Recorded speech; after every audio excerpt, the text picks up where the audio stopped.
जय हिंद एवरीवन।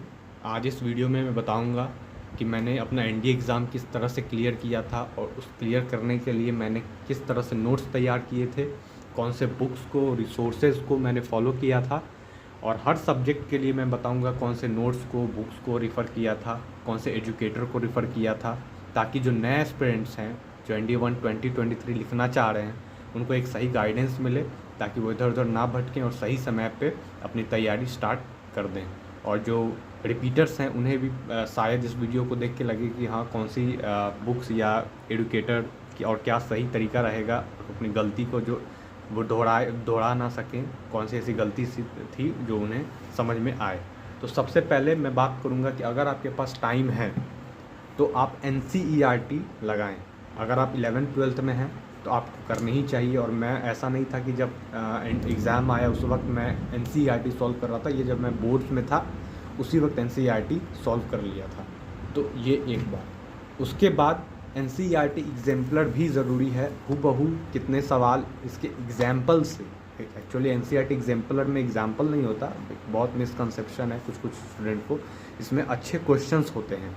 तो इसमें मैंने कई बार देखा एज इट इज़ क्वेश्चन, बस डेटा कुछ हटा के चेंज करके आपको क्वेश्चन एज इट इज़ देखने को मिल जाता है। तो ये कर सकते हो तो करो, अदरवाइज़ टीचर्स की DPP होती है, जैसे अर्पित चौधरी को मैंने फॉलो किया था, उनकी DPP फॉलो करो, ठीक है वो भी। तो नोट्स किस तरह से फॉलो, ये सबसे इम्पोर्टेंट है कि नोट्स आप कैसे बनाएं। तो ये मेरा मात्र 3 कॉपी था, जिससे मेरा मैथ्स का, ये सिर्फ मैथ्स का ही नोट्स है। तो आप देख सकते हैं, जैसे पहला चैप्टर्स मैं दिखाऊंगा आपको। तो देखिए, जैसे I was a student of Agastya batch, so statistics से स्टार्ट हुआ था वो चैप्टर। और ये देखिए फार्मूलाज को एक तरफ हाईलाइट करके मैंने लिखा ताकि रिवीजन के वक्त क्लैरिटी मिले कि हाँ रिवीजन करना है, तो हर एक चीज़ मेरे सामने रहो बेसिकली। तो इस तरह से ये एक चैप्टर कंप्लीट होता है। तो फिर ये प्रोबेबिलिटी है, फिर अगेन सारे चैप्टर्स के फार्मूलाज एक तरफ, सब कुछ डेरिवेशन जो अगर सर कराए सब कुछ एक तरफ, क्वेश्चंस भी सर जो प्रैक्टिस कराए वो एक तरफ। तो एक ये रहा। और ये अलग अलग चैप्टर्स हैं, like limits, continuity and differentiability, like आप जानते हैं जो भी सिलेबस है। तो हर सारे चैप्टर्स को मैंने इसी तरह से किया था। और ये दूसरी बुक्स, इसमें थोड़े हैंड राइटिंग्स ख़राब हैं, लेकिन नोट्स हैं, बस रिवीजन करना था और कुछ नहीं। ये कॉम्प्लेक्स नंबर्स देख सकते हैं, क्वाड्रेटिक इक्वेशन, मतलब सारे ऐसे ही। और ये अगेन थर्ड नोटबुक, इसमें कुछ पेजेस खाली रह गए थे। तो बेसिकली मोटा मोटी 3 कॉपी मिला के मेरे नोट्स बने थे। और मैंने प्रैक्टिस बुक्स को भी, प्रैक्टिस नोट्स भी मतलब कॉपीज़ बनाए, तो वो ख़त्म हो गए। तो अभी इसमें क्या दिखाना वो चीज़। तो अब दिखाएंगे कि कौन से बुक्स को मैंने मैथ्स के लिए प्रीफर किया था। तो ये अर्पित चौधरी का complete guide to NDA maths. इसमें क्या करना है, बस आपको सर पढ़ा दिए तो उसको अगर आप DPP है तो आप फ़ोन में रख के या लैपटॉप में कर सकते हैं, पर मैंने सोचा बजाय उतना स्क्रीन पे रहने के ऑफलाइन बुक मंगा लिया जाए और उसी को पढ़ा जाए। तो मैंने यहीं से DPP वगैरह सॉल्व किया। और इसी में बहुत important point, previous year question साथ साथ लगाने हैं। आपने क्लास किया, कॉन्सेप्ट को नोट किया कॉपी में, उसके बाद आप साइमल्टेनियसली आपको प्रीवियस ईयर सॉल्व करने हैं, DPP सॉल्व करनी है। मोटा मोटी 6 दिन लगेगा कोई एक अच्छे खासे चैप्टर को ख़त्म करने में। तो ये है, ये रहा मैथ्स का। और अगर आप चाहो तो उस वक्त भी साइमल्टेनियसली आप NCERT एग्जाम्पलर्स क्लास 11th और 12th के लगा सकते हो। तो मोटा मोटी जैसे कॉम्प्लेक्स नंबर है, क्वाड्रेटिक इक्वेशन है, 5 दिन 6 दिन ऐसे करके काम चल जाएगा आपका। और 3 घंटे तो एटलीस्ट आपको देने ही है प्रैक्टिस के लिए। तो ये रहा मैथ्स का। अब बात करते हैं अदर सब्जेक्ट का। क्या, इंग्लिश के लिए तो सिंपल एक प्रैक्टिस बुक है, हालांकि ये मेरे ज़्यादा यूज़ का नहीं आया क्योंकि इसमें उतने प्रैक्टिस क्वेश्चंस नहीं थे। मैंने क्या किया, मैंने ग्रामर के जो नोट्स हैं, राइटिंग अगेन क्या कहें, लेकिन जो ग्रामर के नोट्स थे वो मैंने एक तरफ नोट्स किया, जो भी ग्रामर के रूल्स वगैरह थे धीरज सर ने जो कराए थे वो सब कुछ है इसमें, मैंने इसमें नोट्स किया और रिवाइज़ किया अपना। ये रहा ग्रामर पोर्शन। अब बाकी वोकैब का क्या, तो वोकैब के लिए ये रहा, मैंने क्या किया, आई हैव प्रिंटर, अगर नहीं है तो आप एक काम करें, फ़ोन से ही कर लें या फिर किसी सस्ते 3 रुपये 4 रुपये प्रिंट कर देगा आप, जहाँ जान पहचान होगा। तो वो क्या ये वो क्या 1800 की फ़ाइल थी, तो ये मैंने प्रिंट करके खुद से सब कुछ रिवाइज़ किया, अपना पढ़ा, और ये रहा A to Z idioms and phrases. तो एक तरफ सब कुछ था, अच्छा था, तो एक मतलब एक अच्छे तरीके से अपना रिवाइज़ हो गया, अच्छे तरह से सब कुछ एग्ज़ाम गया, सब कुछ अच्छा हो गया। तो ये रहा मेरा इंग्लिश का, इंग्लिश हो गया। अब पॉलिटी, तो पॉलिटी के लिए सुमित सर के जो नोट्स हैं उसे मैंने प्रिंट करा के रखा। हिस्ट्री हो गया, वन सेकेंड। ये सुमित सर के नोट्स काफ़ी अभी तो इधर उधर हो गए थे, मैंने वीडियो बनाने के लिए दोबारा से इस नोट्स को निकाला है। तो ये देख सकते हैं आप किस तरह से नोट्स के साथ ही, एक्चुअली ये बल्कि इसलिए लग रहा है क्योंकि वन साइडेड ही प्रिंट था, दो साइडेड नहीं। तो आप देख सकते हैं जो भी आपको समझ में ना आए उसे आप साइड पेज में लिख लीजिए, कुछ हाईलाइट कर लीजिए। तो ये रहा, ऐसे सीक्वेंस में नहीं होगा एक्चुअली, बुक्स इधर थोड़े से नोट्स इधर उधर हो गए। तो ये रहा, ये कंप्लीट पॉलिटी के नोट्स हैं।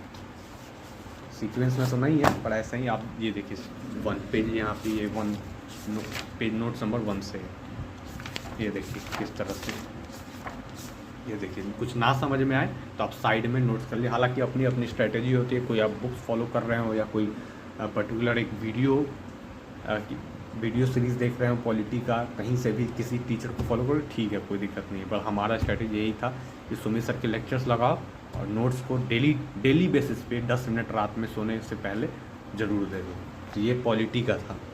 अब आप हिस्ट्री की बात करें तो अगेन उन्हीं के नोट्स बल्कि लगेंगे, पर आप जानते हैं 2 साइडेड प्रिंट नहीं किए थे हम, एक ही तरफ के प्रिंट किए थे। तो ये इस तरह, ये देखिए इसमें भी सेम लॉजिक, जो ना समझ में आए आप एक तरफ लिख लीजिए और जो हाईलाइटेड कर लीजिए जो पोर्शन आपको ना समझ में आए।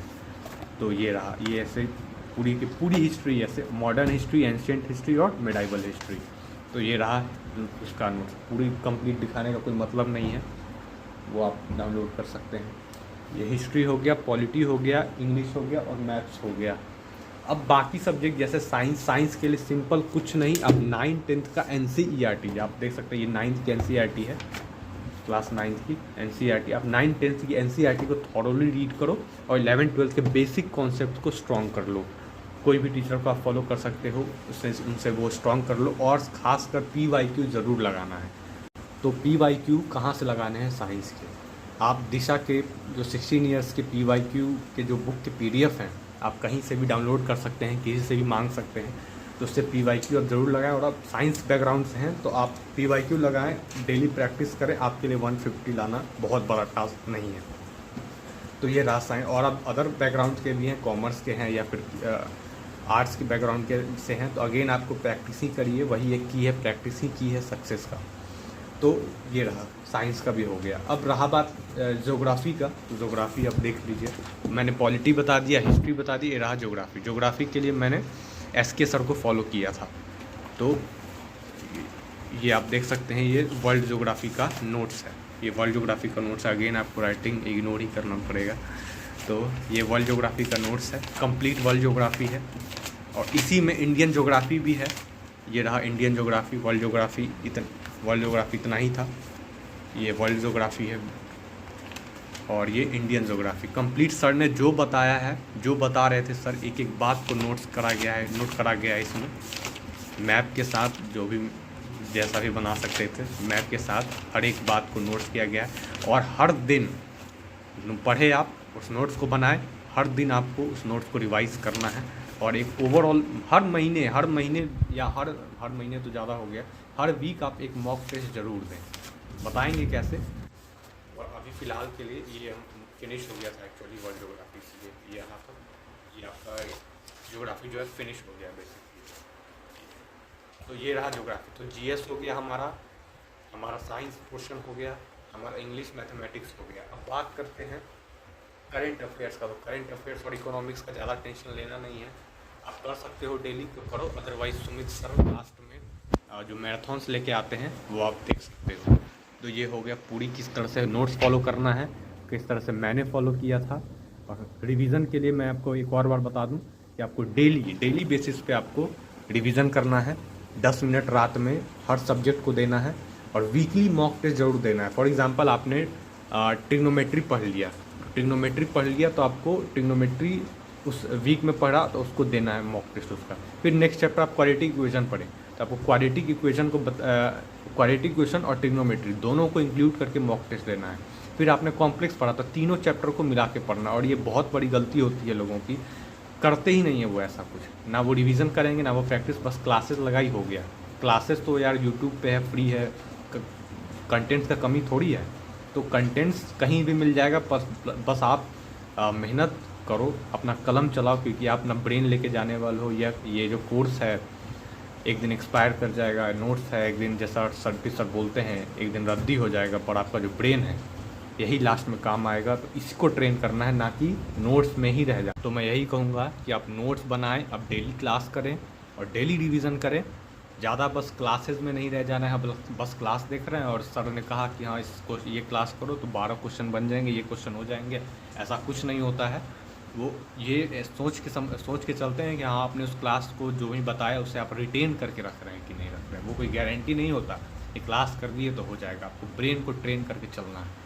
तो आपको डेली वीकली मॉक टेस्ट देना है, डेली रिवीजन करना है। और लास्ट के याद रहे, 1 महीने पहले आपको सिलेबस छूना नहीं है, 1 महीने पहले आपका सिलेबस ख़त्म हो जाना है और डेली आपको मॉक टेस्ट करना है। और एक मॉक टेस्ट एक कंप्लीट रिवीजन के बराबर होता है।